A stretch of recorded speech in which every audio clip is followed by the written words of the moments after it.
দর্শক, GMI group presence TBS ভালো থাকুন আপনাদের স্বাগত জানাচ্ছি। আমি তাওসিয়া তাজমিন। আমাদের আজকে আলোচনার বিষয় হার্ট অ্যাটাক হলে কি করবেন। এই বিষয়ে কথা বলতে আমাদের সঙ্গে আছেন ডাক্তার আশরাফুল আলম সুমন, কনসালটেন্ট, হৃদরোগ বিভাগ, জাতীয় হৃদরোগ ইনস্টিটিউট ও হসপিটাল। আমাদের অনুষ্ঠানে আপনাকে স্বাগতম। আপনাদেরকেও ধন্যবাদ সুন্দর একটা প্রোগ্রাম আয়োজন করার জন্য। আমরা আজকে হার্ট অ্যাটাক নিয়ে কথা বলবো। আপনি আমাদেরকে একটু বলবেন যে কোন লক্ষণগুলো দেখা দিলে বোঝা যাবে যে কেউ হার্ট অ্যাটাক করেছে কিনা। আচ্ছা, হার্ট অ্যাটাকের সিমটমগুলা আমরা তো বরাবরই খুব ব্রড হেডিংয়ে যদি বলি আর কি, সবাই এই প্রোগ্রামটা তো আসলে আমাদের জনসাধারণের জন্যই করা। সেই হিসেবে যদি আমি বলি খুব সিম্পলভাবে, হার্ট অ্যাটাকের সিমটমগুলোকে আমরা খুব দুই ভাগে ভাগ করতে পারি। দুই ভাগে কীরকম, একটা হতে পারে অ্যাকিউট সিমটম, আরেকটা হতে পারে ক্রনিক সিমটম। অর্থাৎ আপনি অনেক দিন ধরেই বুকে ব্যথা হচ্ছে, সেটা হার্ট অ্যাটাক হতে পারে। আবার খুব হঠাৎ করে সাপোজ 5 মিনিট আগে, 10 মিনিট আগে, 1 ঘন্টা আগে হঠাৎ করে খুব তীব্র বুকে ব্যথা শুরু হয়েছে, এটাও হার্ট অ্যাটাক হতে পারে। এখন যারা অনেক দিন ধরে ভুগতেছে যে বুকে ব্যথা হয়, সেটা আসলে কিভাবে আপনি বুঝবেন যে এটা আসলে হার্টের জন্য। সেই ক্ষেত্রে আমরা বলে থাকি যেই সব রুগীগুলা ধরেন একটু হাঁটা চলাফেরা করলে বুকটা চাপ দিয়ে আসে, ভার হয়ে আসে, অথবা সিঁড়ি বাইতে গেলে আপনি একতলা বাইতে উঠতে খুব কষ্ট হয়, 2তলা তো উঠতে পারেন না, বা একটু সিঁড়ি বাইলে বা পরিশ্রমের কাজ করলে মনে হয় যে বুকটা ভার হয়ে আসে, ব্যথা হয়। আবার দেখা গেছে আপনি যখন রেস্ট নিচ্ছেন তখন ব্যথাটা ছেড়ে দেয়। এই যে একটা সাইকেল, এটা চলতে থাকে, বরং দিনকে দিন তীব্র হতে থাকে। অনেকে বলে আগে তো আমি একটু মোটামুটি 2তলা উঠতে পারতাম, এখন 1তলা উঠতেই আমার বুকটা ভার হয়ে আসে। তার মানে আপনি আস্তে আস্তে একটু তীব্রতর হচ্ছে আপনার সমস্যাটা। তো এইভাবে এই সমস্যাগুলো যখন হবে তখন আপনি বুঝতে পারবেন যে এটা হয়তো বা হার্টে হওয়ার সম্ভাবনাটা বেশি। অনেক অন্যান্য কারণ হতে পারে কিন্তু সম্ভাবনাটা কম। হার্টের রোগগুলো হচ্ছে আপনার বুক ভার হয়ে আসা, ব্যথা এবং কাজকর্মের সাথে খুব সঙ্গতিপূর্ণ, রিলেটেড। সেই জন্য আপনি যেই কাজই করেন না কেন, যদি বুকে ভার হয়ে আসে, ব্যথা হয়, অথবা বুকটা জ্যাম লাগে, অথবা এমনও হইতে পারে আপনার মনে হবে যে এই গলা ঘাড়গুলা একটু আটকায় আসে, মনে হয় কিছু একটা আটকিয়ে আছে, এরকম একটা ফিলিং হবে আপনার মধ্যে, হাঁটা চলাফেরা কাজের সাথে সম্পর্কিত। তখন আপনি ধারণা করতে পারেন যে হ্যাঁ, সম্ভাবনা বেশি যে এটা হার্টের হবে। আর আরেকটা হচ্ছে অ্যাকিউট।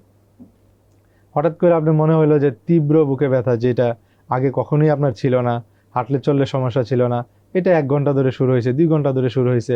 অথবা আপনি মনে হয় যে একটু বুকের বা পেটের উপরের অংশ বা বুকের নিচ অংশ জ্বালাপোড়া করতেছিল, আপনি ওষুধ খাচ্ছেন, কোনো কিছুতেই কাজ করতেছে না। তখন আপনি ধারণা করতে পারেন যে হঠাৎ করে এটা হার্ট অ্যাটাক, অর্থাৎ অ্যাকিউট হার্ট অ্যাটাক এটা। এইসব ক্ষেত্রে একটা জিনিস খেয়াল করবেন যে আপনার ওই ব্যথাটা কিন্তু কখনোই যে 1 ঘন্টা হয়েছে ছেড়ে দিছে এরকম হবে না। মনে হয় যে তীব্র থেকে তীব্রতর হচ্ছে। আপনি ফিল করবেন যে আমার মনে হয় এই ধরনের ব্যথা আমার জীবনে আর হয় নাই কোনো দিন। এটা একদম বইয়ের মধ্যেই কথাটা লেখা আছে যে রুগী ফিল করবে যে আপনি বোধহয় মরে যাচ্ছেন, মানে আপনি ফিল করবেন যে you are like towards death, আপনি মনে হয় মরার দিকে যাচ্ছেন। এই ধরনের ব্যথা আপনারা কখনো ফিল করেন না। পুরো বুক ভার হয়ে আসবে, মনে হয় যে বুক পাথর দিয়ে এটা চাপা দিছে, শ্বাসকষ্ট হতে পারে সাথে সাথে। আপনি এই ধরনের ব্যথা নিয়ে আপনি চিন্তা করতে পারেন যে এটা আসলে হার্টের। অনেক সময় একটু ভেরিয়েশন হতে পারে। কীরকম, ধরেন অনেক রুগী আছে বলে কি আমি তো হঠাৎ করে অনেক দিনই গ্যাস্ট্রিকের প্রবলেম হয়েছে, আজকেও হয়েছে আগের মতো, কিন্তু অন্যান্য দিন ওষুধ খেলে তো ছেড়ে দিচ্ছে, আজকে ওষুধ খাইছে গ্যাস্ট্রিকের কিন্তু ছাড়তেছে না। মানে এই ইপিগ্যাস্ট্রিক সবসময় যে ব্যথা বুকেই হবে তা না, বা বাম সাইডে হবে তাও না, এটা ডান সাইডে হতে পারে, কম সম্ভাবনা হতে পারে, পেটের উপরের অংশ হতে পারে। কারণ হার্ট অ্যাটাকটা, হার্টের তো একটা চারপাশে একটা ওয়াল থাকে, সামনে থাকে, সাইডে থাকে, এই সাইডে থাকে, বাম ডানে, নিচে থাকে। তো নিচে যখন ওয়ালটাতে হার্ট অ্যাটাক হবে, সেটা কিন্তু পেটের উপরের অংশে ব্যথাটা হতে পারে। আপনি মনে করবেন গ্যাস্ট্রিকের হচ্ছে, মানে সবসময় যে বুকের বাঁ পাশে ব্যথা হবে নট নেসেসারি, এরকম না। তো সেই ক্ষেত্রে রুগীরা কি করে, এই গ্যাস্ট্রিকের ওষুধ খায়, কিন্তু আগে গ্যাস্ট্রিকের ওষুধ যখন খাইতো তখন কিন্তু সে বলতো আমি খাওয়ার পর ছেড়ে দিছি। এবার কিন্তু গ্যাস্ট্রিকের ওষুধ খাওয়ার পরও সে আর ভালো হচ্ছে না। তখন আপনাকে ধারণা করতে হবে যে ভালো যেহেতু হচ্ছে না, তার মানে সামথিং ইজ দেয়ার, কিছু একটা আছে। সেটা তখন আপনাকে অ্যাটলিস্ট সময় ক্ষেপণ না করে ডাক্তারের পরামর্শে আসাটা উচিত বলে আমি মনে করি আর কি। আপনি জানেন যে আমাদের নন কমিউনিকেবল ডিজিজ অনেক বাড়ছে, ডায়াবেটিস, হাইপারটেনশনের রোগী অনেক বেশি। তো ডায়াবেটিস বা উচ্চ রক্তচাপে ভুগছে এরকম রোগীরও কি লক্ষণগুলো একই রকম হয় হার্ট অ্যাটাকের? আচ্ছা, এটা খুব ভালো একটা কথা বলছেন। এইখানে ডায়াবেটিস যাদের কমপ্লিকেশন চলতে থাকে, ধরেন অনেক বছর ধরে ডায়াবেটিস চলতেছে, আনকন্ট্রোল থাকতেছে, ঠিকভাবে কন্ট্রোল করতে পারতেছে না, তাদের ক্ষেত্রে তো আপনার হার্ট অ্যাটাকের ঝুঁকিটা অনেক গুণে বেড়ে যাবে। শুধু হার্ট অ্যাটাক না, হার্ট অ্যাটাকের সাথে সাথে ব্রেন স্ট্রোকের ঝুঁকি বাড়বে, কিডনির সমস্যার ঝুঁকি বাড়বে, এই ধরনের রুগীরা কিন্তু সবসময় যে বুকে ব্যথা, চাপ, হাঁটলে কষ্ট হবে এই ধরনের কমপ্লেনের পাশাপাশি অথবা এই কমপ্লেন ছাড়াও অন্যান্য কমপ্লেনও নিয়ে আসতে পারে। যেমন মনে করেন ডায়াবেটিসের অনেক বয়স্ক রুগী হয়ে গেছে বা আনকন্ট্রোল ডায়াবেটিস থাকে, তাদের কিন্তু অনেক সময় বুকে ব্যথাই হয় না। আচ্ছা, তারা অনেক সময় এমন কমপ্লেন নিয়ে আসে, বলে যে আজকে আমার খুব ভালো লাগতেছে না। তাহলে ভালো লাগতেছে না, এটা হার্ট অ্যাটাক কীভাবে আপনি বুঝবেন? এই ভালো না লাগার সাথে সাথে পেশেন্টটা ড্রাউজি হয়ে যায়, প্রেশার টেশার কমে যেতে পারে। পেশেন্ট দেখবেন যে বিছানায় শুয়ে আছে, ভালো লাগতেছে না, অথবা সাথে সাথে ঘামতেছে, খুব ঘামতেছে, অথবা সাথে সাথে কী হবে, শ্বাসকষ্ট শুরু হয়েছে।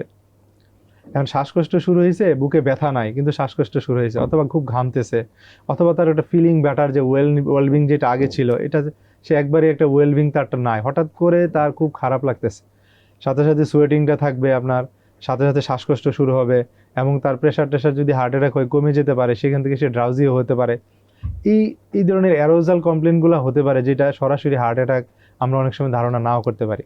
তবে এই ধরনের হঠাৎ করে কমপ্লেন করলে আমরা অ্যাটলিস্ট একটা বেজলাইন ইসিজি বা একটু ডাক্তারের সাথে পরামর্শ করে কিছু আছে কিনা বেজলাইন পরীক্ষাগুলো করলে তারা কিন্তু মোটামুটি আমরা ধরতে পারি যে না, প্রবলেমটা আসলে হার্টের দিকে যাচ্ছে। আমরা একটা নতুন তথ্য পেলাম যে ডায়াবেটিস রোগীর হার্ট অ্যাটাকের লক্ষণগুলো আলাদা হয় অন্যান্যদের তুলনায়। তো তারা হার্টের ডাক্তারের কাছে কেন যাবে? ভালো লাগছে না, তাদের আসলে কি করা উচিত? এখন সেই ক্ষেত্রে কিন্তু তার যে ভালো না লাগাটা, এটা কিন্তু এরকম না যে তার 1 সপ্তাহ ধরে ভালো লাগতেছে না, 1 মাস ধরে ভালো লাগতেছে না, এরকম না কিন্তু। আচ্ছা, হঠাৎ করে ধরেন সকাল থেকে ভালো লাগতেছে না, তো আপনি তো এতদিন ভালো ছিলেন, তাহলে সকাল থেকে কেন ভালো লাগতেছে না? মানে শরীরে অস্বস্তি লাগবে, তার দেখা গেছে হার্ট অ্যাটাকের কারণে প্রেশার কমে গেলে, যে বললাম যে একটু পেশেন্ট শ্বাসকষ্ট শুরু হইতে পারে, একটু পেশেন্ট ড্রাউজি হইতে পারে প্রেশার কমে গেলে, তার একটু বুক ধরপড় করতে পারে, শ্বাসকষ্টটা তীব্র থেকে তীব্রতর হতে পারে। আচ্ছা, আর আরেকটা বিষয় এখানে একটু খেয়াল করবেন, আমি বললাম যে সাথে খুব ঘাম দিবে রোগীর, হার্ট, আবার অনেকে বমি করে হার্ট অ্যাটাকের রোগীরা। আচ্ছা, এই ঘাম আর বমি এগুলা কিন্তু হার্ট অ্যাটাকেরই সিমটম অ্যাসোসিয়েটেড, সাথে সাথে হয়। কিন্তু তার বুকে ব্যথা ছাড়াও যদি এগুলো হয়, তখন আপনি কিন্তু চিন্তা করবেন যে না, আমার একটা হার্টের কিছু হয়েছে কিনা, আমি এই বিষয়টাকে গুরুত্ব দিতে হবে। তার মানে আমাদের দেশে তো এখন ডায়াবেটিস রোগী বাড়ছে দিন দিন, এবং অনেকেই দীর্ঘদিন ধরে ডায়াবেটিসে ভুগছে। তাদের এই লক্ষণগুলো দেখলে দেরি না করে একজন হৃদরোগ বিশেষজ্ঞের কাছে হৃদরোগ বিশেষজ্ঞ, অথবা যদি এমন হয় আপনি আছেন খুব গ্রামে, বেজলাইন অ্যাটলিস্ট একটা ইসিজি তো আপনি করতেই পারেন। এটা খুব সিম্পল একটা বেজলাইন পরীক্ষা, ইসিজি করলেই তো আপনি বুঝে যাচ্ছেন, একটা আইডিয়া করার জন্য যে আমার কি হতে পারে। আপনি গ্রামে একজন আছেন, সেখানে তো ইসিজি অ্যাভেলেবেল এখন, অন্যান্য পরীক্ষা না থাকুক, তাহলে সেখানে একজন মেডিসিন স্পেশালিস্ট দেখলো, এই বেজলাইনগুলো তো হয়ে যাবে। কার্ডিওলজি যদি অনেক সময় নাও থাকে, বা মেডিসিন রিলেটেড যেই থাকুক, আপনি অ্যাটলিস্ট একটা বেজলাইন পরীক্ষাগুলো করলে আশা করি এই সমস্যাগুলো খুব সহজেই ধরা যাবে, এবং একটা আর্লি ম্যানেজমেন্ট দিকে আমরা যেতে পারবো। এটা খুব হ্যাঁ, আপনি ম্যানেজমেন্টের কথাই বললেন। আমাদের আপনি গুরুত্বপূর্ণ একটা কথা বলছেন যে আমাদের ঢাকার বাইরে কিন্তু হৃদরোগের চিকিৎসা সবসময় কার্ডিওলজিস্ট পাওয়া যায় না, বা ঢাকার মতো এতটা উন্নত না। যদি ঢাকার বাইরে কারো হার্ট অ্যাটাক হয়, তখন আসলে রোগীর স্বজনদের বা চিকিৎসকদের আসলে কি করা উচিত? ঢাকার বাইরে যদি হার্ট অ্যাটাক হয়, আমি যেটা ঢাকার বাইরের বিষয়ে গুরুত্ব দিব, সর্বপ্রথম যেটা হার্ট অ্যাটাক হয়েছে এটা আপনার বোঝাটা জরুরি মনে করি আমি। এটা নিশ্চিত, কারণ আমাদের এখানে অনেক রোগীরা আসেন যারা হার্ট অ্যাটাক করে, হার্ট অ্যাটাক ভালো হয়ে গেছে, ধরেন বুকে ব্যথা কয়েকদিন ছিল, সে ধারণা করেন এটা হার্ট অ্যাটাক, বা একটু খারাপ লাগতেছে সেইভাবেই আসে। এগুলো নিয়ে চলতে চলতে ধরেন সবাই তো একটা হার্ট অ্যাটাকের রোগী 50%-এর উপর কিন্তু একটা ডেথ রেট আছে, রোগী মারা যাবে বেশি। হার্ট অ্যাটাকের রোগী তো আপনাকে সবসময় বেশি সময় দিবে না, কিছু কিছু সময় আছে ক্রনিক যেতে পারে রোগীটা। তো এখন অনেক বুকে ব্যথা নিয়ে আসছে বা অন্যান্য কমপ্লেনগুলো নিয়ে আসছে, আপনার যেটা হার্ট অ্যাটাক হয়েছে এটা ডায়াগনোসিসটা আর্লি করাটা কিন্তু তার লাইফ সেভিং অনেক সময়। সেজন্য আমরা চিন্তা করি আগে ডায়াগনোসিসটা এনশিওর করার জন্য, যে হার্ট অ্যাটাকই হয়েছে। যদি গ্রামে থাকে, দূরে থাকে, কোনো উপজেলা লেভেলে থাকে, সেই ক্ষেত্রে আমরা অ্যাটলিস্ট একটা ইসিজি, ট্রোপোনিন, ইকু তো সবসময় অ্যাভেলেবেল না। আর যেগুলো গ্রামের ইকু হয়, এটা বাস্তবতার দিক দিয়ে আসলে খুব ভালো মেশিনও কারো কাছে নেয় না, তো সেই ক্ষেত্রে ইসিজিটা আমরা গুরুত্ব দিই। অ্যাটলিস্ট ট্রোপোনিন অনেক জায়গায় করা যায়, এই দুইটা পরীক্ষা করলেও আমরা বুঝতে পারবো যে তার আসলে হার্ট অ্যাটাক হয়েছে কিনা। এই দুইটা পরীক্ষা আমাকে গুরুত্ব দিয়ে যে কোনো ফিজিশিয়ান এটা করতে পারে পেরিফেরিতে। কারো যদি হার্ট অ্যাটাক হয়, সে পেরিফেরিতে আছে, তার আসলে তাৎক্ষণিক কি কোনো ট্রিটমেন্ট আছে যাতে গোল্ডেন আওয়ারটা কাজে লাগানো যায়? এখানে যেটা আমি বলে আসতেছিলাম এই যে কথার শুরুতে, যে আমরা আগে যখন বুঝে যাব যে আপনার ডায়াগনোসিস হার্ট অ্যাটাক হয়েছে কিনা, যেটা বুঝতে হবে। যদি হার্ট অ্যাটাকই হয়ে যায়, তাইলে ইন্টারন্যাশনালি যদি আপনি চিন্তা করেন, একদম রোগীর জন্য সবচেয়ে বেস্ট সময়টা কিন্তু আমরা বলি যে টাইম ইজ মাসেল। জি। এটা কিন্তু ইন্টারন্যাশনাল একটা উক্তি আছে, time is muscle. Time is muscle মানে যত সময় যাবে তত সময়ের সাথে সাথে আপনার হার্টের মাসেলগুলো কিন্তু ড্যামেজ হতে থাকবে। একটা বিষয় আমাদের জানা উচিত, ব্রেইন স্ট্রোক এবং হার্ট অ্যাটাক এই দুইটার মাসেল বা টিস্যু, ব্রেন টিস্যু বা হার্টের মাসেল যেটা ড্যামেজ হবে এগুলো কিন্তু রিকভারেবল না ইউজুয়ালি। অর্থাৎ আপনার যে মাসেলটা মরে গেছে সে কিন্তু আর জীবিত হবে না। তাইলে আমাদের তাড়াহুড়া কেন? তাড়াহুড়া হচ্ছে যত আর্লি সময়ে আপনি চিকিৎসাটাতে করতে পারবেন রোগীর কিন্তু তত রিকভারেবল রেট ভালো। রোগী মারা যাওয়ার সম্ভাবনা থাকবে, একবারে 100% সেফটিতে আসা পসিবল না, এটা এখন পর্যন্ত সম্ভব হয় না, কারণ রোগীর মৃত্যু নিয়ে তো ডাক্তাররা আসলে কন্ট্রোল করা পসিবল না। বাট ডেথ রেটটা আমাদের একটা টার্গেট থাকে চিকিৎসার, যেটা আমরা আল্লাহ তাআলা সুযোগ দিছে করার আমাদের। তো সেই ক্ষেত্রে আপনি যত আর্লি চিকিৎসার আন্ডারে আসতে পারবেন তত বেশি রিকভারেবল হবে এবং ফিউচারে আপনি তত কম কমপ্লেইন নিয়ে জীবনে চলতে পারবেন। যেমন ধরেন, যদি আপনি একটা রোগী ধরেন 2 ঘন্টার মধ্যে আসছে, তাকে যদি আমরা আর্লি এনজিওগ্রাম করে রিং করাই দিতে পারি তাইলে কিন্তু এই রোগীটা একদম নর্মাল মানুষের মতো চলাফেরা করবে। নর্মাল মানুষ বলতে কি বোঝাচ্ছি? মানে স্বাভাবিক একদম স্বাভাবিক। তার হার্ট কিন্তু যে অ্যাটাক হয়েছিল আপনি কোনো তার চলাফেরা দিয়ে বুঝতে পারবেন না। কি চলাফেরা? যারা ধরেন 2 ঘন্টা রুগীটা আসছে, আর কেউ আসছে ধরেন 12 ঘন্টা পর, অথবা কেউ আসছে 24 ঘন্টা পর, অথবা কেউ আসছে 3 দিন পর, এই যত সময় গেল তার ড্যামেজের পরিমাণ কিন্তু তত বেশি। এই রুগীগুলো করে কি ফিউচারে আপনার তত বেশি হার্ট ফেলিওরের একটা সম্ভাবনা থাকে। হার্ট ফেলিওর কি সম্ভাবনা থাকবে? তাহলে এই রুগীগুলো দেখা যাবে চিকিৎসা করার পরেও সে ভালো নাই। চিকিৎসা সবকিছু করার পরও, ওষুধপত্র খাওয়ার পরও, চিকিৎসা নেওয়ার পরও তার হার্ট ফেলিওরের রেটটা বেশি থাকবে। দেখা যাবে তার লাংসে পানি আসে, একটু কাজ করলে হাঁফিয়ে যায়, পেটে পানি, পায়ে পানি চলে আসে। কেন? কারণ মাসল যত ড্যামেজ হয় হার্ট ফেলিওরটা তত বেশি হবে। তাইলে তার যে ড্যামেজ হয়ে গেছে আপনি চিকিৎসা করাতে হয়তো পুরোপুরি ড্যামেজটা আপনি রিকভারে আসতে পারবেন না। কেন? যত সময় যাবে এই রিকভার রেটটা তত কমে যাবে। আচ্ছা, তত স্বাভাবিক জীবনযাপন এক্স্যাক্টলি, তত স্বাভাবিক জীবনযাপনটা আপনার ব্যাহত হবে। তো আপনি জানেন যে আমাদের যারা গ্রাম অঞ্চলে থাকে তাদের কাছে জন্য ডাক্তারের কাছে আসাটাই তাদের জন্য একটা কঠিন বিষয়, আসতে চায় না অনেকে, এবং দ্রুত আসা তো আরো কঠিন। তো যদি বোঝা যায় যে ইসিজিতে তার হার্ট অ্যাটাক হয়েছে, তাৎক্ষণিক কি তাকে কোনো ওষুধ দিয়ে ওটা কমিয়ে রাখা কোনো সম্ভব? তাৎক্ষণিকভাবে কমিয়ে রাখা সম্ভব না, তবে আমরা যেটা বলি যে একটা চেইন তৈরি করা। আচ্ছা, অনেক সময় আমাদের আগের গাইডলাইনগুলো বলতো যে first medical contact, FMS। First medical contact মানে কি, আমার যেই স্টাফটা ওই উপজেলাতে বুঝতে পারলো যে এই রোগীটা হার্ট অ্যাটাক হয়েছে, সেখান থেকে তাকে ডোর টু বেলুন, মানে ওই যে ফার্স্ট মেডিকেল কন্ট্যাক্ট থেকে বেলুন মানে হচ্ছে আমরা হার্ট এই এনজিওগ্রাম করে যে তাকে রিং করাইলাম, সেখানে কিন্তু বেলুন ইউজ করি আমরা। মানে আপনি একদম উপজেলা থেকে এই বেলুন পর্যন্ত 2 ঘন্টার মধ্যে যদি আপনি নিয়ে আসতে পারেন, তার মানে ভালো হওয়ার সম্ভাবনাটা তত বেশি থাকবে। কিন্তু আমাদের সিস্টেমটা আমাদের ডেভেলপ সিস্টেম বলতে তবে আরো কিছু কাজ আছে, যারা একদম উপজেলা লেভেলে থাকে এখানে কিন্তু আরো কিছু কাজ আমাদের ডাক্তাররা করে দেয়। যেমন মনে করেন এখানে যদি আমরা একটা লোডিং ডোজ খাওয়াই দেয় রুগীরে, যেন তার এই যে ব্লকটা হয়েছে এখানে যতটুকু একটা লোডিং ডোজ দিয়ে এটাকে আমরা একটু কম্প্রোমাইজ করতে চাই, বাট এটাই মেইন স্টেপ অফ ট্রিটমেন্ট না, এটা একটা ইনিশিয়াল ট্রিটমেন্ট। লোডিং ডোজে কি কি দেওয়া হয়? ক্লোপিডোগ্রিল দেওয়া হয়, ইকোস্প্রিন দেয়, আমরা অ্যাটোরভেস্টেটিন দেই। এখন এই সবগুলা ম্যানেজমেন্ট নিয়ে একটা গ্যাস্ট্রিকের ওষুধ দেয়, এই সবগুলা ম্যানেজমেন্ট আমাদের ইমার্জেন্সিতে করা হয় বা পেরিফেরিতেও করা হয়। যেটা করা হয় না যে আমরা থ্রম্বোলাইসিস করতে পারি, এই থ্রম্বোলাইসিস প্রসিডিউরটা পেরিফেরিতে আমরা চাইলে পৌঁছে দিতে পারি, এটা করা সম্ভব। কিন্তু এখানে একটা সমস্যা আছে কি, যখন আপনি একটা থ্রম্বোলাইসিস করবেন এখানে অনেকগুলো কমপ্লিকেশন হতে পারে। এটা থ্রম্বোলাইসিসের কারণেও কমপ্লিকেশন হতে পারে, অথবা রোগীর হার্ট অ্যাটাকের কারণেও কমপ্লিকেশন হতে পারে। এখন আল্লাহ না করুক, ধরেন আমরা সবাই জানি কয়েকদিন আগে যে তামিম ভাই আমাদের খেলোয়াড়, আমাদের খুব ভালোবাসার একজন খেলোয়াড় তামিম ভাই, উনি যখন খেলার মাঠে একটা হার্ট অ্যাটাক হইল, খুব অল্প সময়ের মধ্যে আসার জন্য ওনাকে কিন্তু ঢাকা পর্যন্ত আনা যায় নাই, কারণ ওনারা সবাই বুঝতে পারছে ঢাকার মতো আনার সুযোগ নাই, এতটুকু সময় দেওয়ার অবস্থা নাই। কি করা হইলো, উনি যেখানে খেলছে তার কত কাছে একটা কার্ডিয়াক সেন্টার আছে, এটা খোঁজা হয়েছে। কেন খোঁজা হয়েছে? এই যে আপনাকে বললাম, যেখান থেকে বুঝতে পারলেন হার্ট অ্যাটাক, সেখান থেকে ওই ক্যাথল্যাব যেখানে আপনি রিং করাবেন কতটুকু সময়, এই দুইটা সময়ের মধ্যে আপনি খুব তাড়াতাড়ি কীভাবে পৌঁছাইতে পারবেন এটা আপনাকে খেয়াল রাখতে হবে। সেই জন্য কিন্তু তামিম ভাইকে ঢাকা না এনে ওনাকে কিন্তু কাছাকাছি সাভারের মধ্যে একটা সেন্টারে নেওয়া হয়েছে। তাতে কি হয়েছে, হায়াতের মালিক আল্লাহ, বাট আমরা টার্গেট হচ্ছে বেস্ট ট্রিটমেন্টের জন্য আর্লি সময় এনশিওর করতে পারি। তাহলে বেস্ট ট্রিটমেন্টটা কিন্তু আর্লি সময় এনশিওর করার রেজাল্ট আপনারা দেখতে পাচ্ছেন। আল্লাহ তাআলা ওনাকে কিন্তু বাঁচিয়ে দিচ্ছে। অ্যান্ড কে মরবে তা তো আমরা জানি না, কিন্তু ট্রিটমেন্টটা তো এনশিওর করা আমাদের জন্য জরুরি।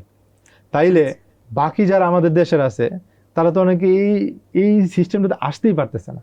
জি, জানেই না, না আমরা ডাক্তাররা ইফোর্ট দিচ্ছি, না আমাদের সিস্টেম ইফোর্ট দিচ্ছে, না রোগীর লোকরা ইফোর্ট দিচ্ছে, কেউ না।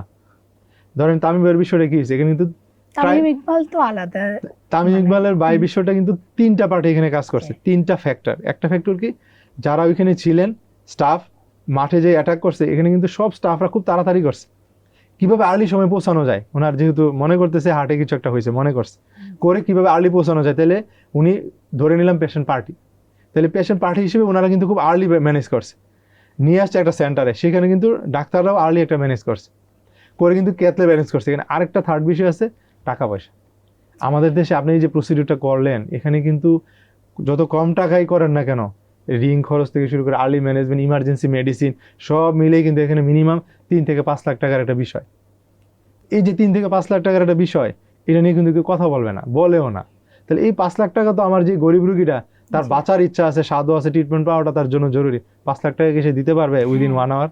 সেটাই পসিবল না, কোনোভাবে সম্ভব। অ্যাটলিস্ট 3-4 লাখ টাকা তো লাগবেই, এটা পসিবল না। আলটিমেটলি কিন্তু সে যদি পৌঁছায়ও আমার পর্যন্ত 2 ঘন্টার মধ্যে, 4 ঘন্টার মধ্যে, 6 ঘন্টার মধ্যে, আলটিমেটলি ফাইনাল ট্রিটমেন্টটা কিন্তু অনেক সময় হচ্ছে না।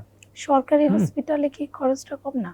সরকারি হাসপাতালে খরচটা কম, কিন্তু সুযোগ পাওয়া কঠিন। কিন্তু সুযোগ, যেমন আমরা ম্যানেজমেন্ট, ধরেন হৃদরোগে এটা কিন্তু প্রাইমারি পিসে হয়, জি, কিন্তু সবার কি হচ্ছে না। কেন হচ্ছে না? এখানে অনেকগুলো ফ্যাক্টর জড়িত। রোগীরও চাপ তো অনেক, রোগীর চাপ, রোগীরাও দিচ্ছে না, ক্যাথল্যাব ম্যানেজমেন্ট প্রবলেম, ক্যাথল্যাবে একটা রাখা হয়েছে, সেটা যদি থাকেও আপনাকে সুযোগ দেয়, দেখা যাবে রোগী বলবে না এই মুহূর্তে তো আমাকে 2 লাখ টাকা আমি দিতে পারবো না। বা সরকারি হাসপাতালে যে সাপোর্টগুলো আপনাকে দিবে সরকারি হাসপাতাল হিসেবে, রোগীকেও তো অনেকগুলো সাপোর্ট দেওয়া লাগে, সবকিছু কিন্তু হাসপাতাল দিতে পারতেছে না। যেমন রিংয়ের দাম, এটা তো রোগীর লোককে দিতে হবে, এর আনুষঙ্গিক অনেক ইমার্জেন্সি মেডিসিন লাগে, এগুলো রোগীর লোককে দিতে হবে। তো একটা রিংয়ের দাম হিসেবে ধরে যদি আপনি আগান, এখানে মিনিমাম 1.5 লাখ টাকা বা 2 লাখ টাকার একটা ফ্যাক্ট চলে আসবে সরকারি হাসপাতাল হইলো। তাহলে 1.5 লাখ টাকার যে ফ্যাক্টটা, এই রুগীটা কি পারতেছে? আলটিমেটলি এই লাইনে আমরা হারতেছি না। বাস্তবতা হচ্ছে হার্ট অ্যাটাকের ট্রিটমেন্টের যে আর্লি যে ম্যানেজমেন্টটা, আপনি দেখবেন তামিম ভাই তো হার্ট অ্যারেস্টে গেছিল, আমরা সিপিআর দিয়ে ডাক্তার সাহেবরা অনেক চেষ্টা করে, এটা কিন্তু ওয়ার্ল্ড ওয়াইড চিন্তা করলে আপনার এর চেয়ে বেস্ট ম্যানেজমেন্ট আর হতে পারে না। অথচ এইটা কিন্তু অন্যান্য রোগীর ক্ষেত্রে হইলেও তার আউটকামটা কিন্তু অনেকটা এরকম হবে, অথচ এটা কিন্তু আমরা নিচ্ছি না। সবাই কি হচ্ছে, আলটিমেটলি হার্ট ফেলের রোগীর সংখ্যা বাড়তেছে আমাদের। আপনি যদি বসে থাকেন, একটা স্টাডি করেন, দেখবেন যে হার্ট ফেলের রোগী দিন দিন বাড়ছে। কেন? কারণ আমরা তো ওই যে ম্যানেজমেন্টে যাচ্ছি না, তো না যাওয়ার কারণে হার্ট ফেলিওরের সংখ্যা বেড়ে যাচ্ছে। তাহলে একটা সরকারি হাসপাতাল হোক, প্রাইভেট হোক, রোগীর তো ট্রিটমেন্টটা লাগবে। তাহলে এই প্রসিডিউরটা কিভাবে একটা প্রাইমারি পিসে সবার করা যায়, এই যে টাকার বিষয়টা কিভাবে সলভ করা যায়, যাতে সব রোগী এই ক্ষেত্রে আমাদের সব ব্যক্তি লেভেল থেকে আগে আসতে হবে, ব্যক্তি লেভেল থেকে আগে আসতে হবে। হাসপাতালের কিভাবে আরেকটু ম্যানেজমেন্ট আছে, এটাকে আরো কিভাবে ইমপ্রুভ করা যায় সেটাও দেখতে হবে আমাদের। ধরেন তাহলে টাকার বিষয়টাকে মিনিস্ট্রি লেভেল থেকে কতটুকু সাপোর্ট দিতে পারে, এটাও একটা চিন্তার বিষয়। আপনি এত লম্বা স্কেলে দেওয়া পসিবল কিনা, এত বাজেট দেওয়া পসিবল কিনা, এটাও চিন্তা করতে হবে। সব গভর্নমেন্ট হিসেবে তো অনেক সাপোর্ট দিয়ে যাচ্ছে আমাদের, কিন্তু এই যে ইমার্জেন্সি সাপোর্টগুলো সারা আমাদের দেশে কিন্তু সবচেয়ে বড় একটা গ্যাপ আছে, এটা নিয়ে কেউ কোনো কথা বলে না। ইমার্জেন্সি যে একটা ম্যানেজমেন্ট, শুধু কার্ডিওলজি না, emergency management in cardiology, emergency management ব্রেনের স্ট্রোক কিন্তু আপনি 4 থেকে 4.5 ঘন্টার মধ্যে আসলে যদি আপনি চিকিৎসা করতে পারেন, থ্রম্বোলাইজ করতে পারেন, সাথে আনুষঙ্গিক চিকিৎসা করতে পারেন, এই রোগী কিন্তু সারা জীবন স্ট্রোক এক সাইড অবশ নিয়ে নাও থাকতে হতে পারে। আপনি কি বুঝতে পারছেন বিষয়টা? বোঝা হয়ে যায়, বোঝা মানে কি, এটা তো কত বড় ইম্পর্টেন্ট। আপনি সারা জীবন পড়ে থাকে একটা চিকিৎসা নেবেন, দরকারটা কি? এটা তো ম্যানেজমেন্ট যেটা, সেটাকে আপনি হাইলাইট করতে হবে। ইভেন এন্ড দেন আমার অনেক ডাক্তাররাও তো জানে না যে 4.5 ঘন্টা আসলে একটা ম্যানেজমেন্ট হবে, সরি টু সে। আর জনগণ হিসেবে বাকিরা জানবে তো অনেক পরে। অথচ এটা হচ্ছে ফার্স্ট লাইন অফ ট্রিটমেন্ট হওয়া উচিত, গোল্ডেন টাইমের মধ্যে হওয়া উচিত। কারণ এত আপনার ফেটটা ভালো হচ্ছে না, যে সারা জীবন স্ট্রোক করে এক সাইড অবশ্যই পড়ে থাকবে, আর যে ভালো হয়ে গেছে দুইটার মধ্যে, তার তো একটা ক্যাপাবল লাইফ লিড করতে পারতেছে, সমাজের বার্ডেন হচ্ছে না সে। অথচ যে স্ট্রোক করে পড়ে আছে সে তো পুরা সমাজ না, ফ্যামিলি, সমাজ, পুরা আমাদের পুরাটা সমাজের জন্য একটা বার্ডেন হয়ে যাচ্ছে। তো কার্ডিয়াক ক্ষেত্রে এই বার্ডেনটা কিভাবে হচ্ছে? হার্ট ফেলিওর দিয়ে হচ্ছে, হার্ট ফেলিওর সংখ্যা বাড়তেছে। তাহলে আসলে এটা সমষ্টিগত একটা অ্যাপ্রোচ, এটা আমি একা বললে হবে না, আবার হৃদরোগ হাসপাতাল বললে হবে না, এটা সবাই মিলে একটা অ্যাপ্রোচের বিষয়। এবং আমার মনে অসম্ভব বলতে কোনো শব্দ নাই। কেন জানেন? আমাদের দেশে কিন্তু কার্ডিওলজিস্ট, নিউরোলজিস্ট আলার মতো অভাব নাই। আপনি চাইলে প্রত্যেকটা সেন্টারকে এটা করতে পারে, এবং আমাদের কার্ডিয়াক ট্রিটমেন্ট তো ভালো, ডেফিনেটলি ইন্টারন্যাশনাল লেভেলের ম্যানেজমেন্ট আমাদের দেশে। বললাম তো, যেটা এক তামিম ইকবাল দেখছেন, আরেকজন ঠিক আছে, এটা মানে আমাদের সময় হয়েছে, যেমন আমাদের আগের সময়কার আওয়ামী লীগের সময় যে উবাইদুল কাদেরের ট্রিটমেন্ট হলো না, এটা আপনার পলিটিক্যাল বিষয় আলাদা, বাট হ্যাঁ, আপনি চিন্তা করবেন ট্রিটমেন্টের বিষয়। সেক্ষেত্রে ওনার যেটা হয়েছে, উনি কিন্তু ইন্টারন্যাশনাল লেভেলে একটা ম্যানেজমেন্ট আমাদের দেশে কিন্তু হচ্ছে এবং আছে। আমাদের ডাক্তার অনেক বেশি অ্যাপ্রোচ এগুলাতে, ওনারা কিন্তু করে করে অভ্যস্ত, এমন না যে হঠাৎ করে করছে, অভ্যস্ত এবং এর চেয়ে কঠিন ম্যানেজমেন্ট করে, কিন্তু যেটা বাইরে আপনি এইভাবে পাবেন না। কেন? আমাদের এক্সপোজ অনেক বেশি। জি। সো এই সুযোগটা যদি দেওয়া হয়, সেন্টারগুলোকে যদি আরেকটু ইম্প্রোভাইজেশন করা হয়, এই সাপোর্টগুলো দেওয়া হয়, আমার মনে হয় এটা খুব কঠিন কাজ না। এবং এটা কিন্তু ফার্স্ট লাইন অফ ম্যানেজমেন্ট, এমন না যে এটা আপনি পাইলেও হয়, না পাইলে হয় না, না পাইলে হয় না। এটা আপনাকে পাওয়া উচিত, আমাদের পাওয়া উচিত, সমাজের এটা পাওয়া উচিত। মানে ইমার্জেন্সি চিকিৎসাটাকে অধিকারে এক্স্যাক্টলি আনা দিতে উচিত। হবে। এখন যেন এটা প্লাস মাইনাসে চলে গেছে, জি। এটা প্লাস মাইনাস না, এটা প্লাস, এবং এটা হবেই। এই প্ল্যানটা করা উচিত আমি মনে করি। আচ্ছা। এখানে আসলে কাউকে দোষ দেয়া না, আমি চাচ্ছি অ্যাপ্রোচটা হোক। মানে আমাদের যেহেতু চিকিৎসকরা দক্ষ আছে এবং সুযোগ আছে, চেষ্টা করা উচিত। সরকারকে ডেফিনেটলি চেষ্টা করি, তার support টিম দেওয়া আছে, উচিত। সবকিছু আছে, কেন আপনি আচ্ছা। এটা নিবেন না এই সুযোগটা? আমাদেরকে সময় দেওয়ার জন্য ধন্যবাদ। না, ইনশাল্লাহ ইনশাল্লাহ আবার কথা হবে ইনশাল্লাহ। আপনারা দোয়া করবেন, এবং আশা করি এই সেক্টরে আমরা সবাই মিলে একটা পজিটিভ চিন্তা করলে আরো ভালো কিছু হবে ইনশাল্লাহ। এই ছিল জেএমআই গ্রুপ প্রেজেন্স টিবিএস। ভালো থাকুন। আমাদের সঙ্গে থাকার জন্য ধন্যবাদ।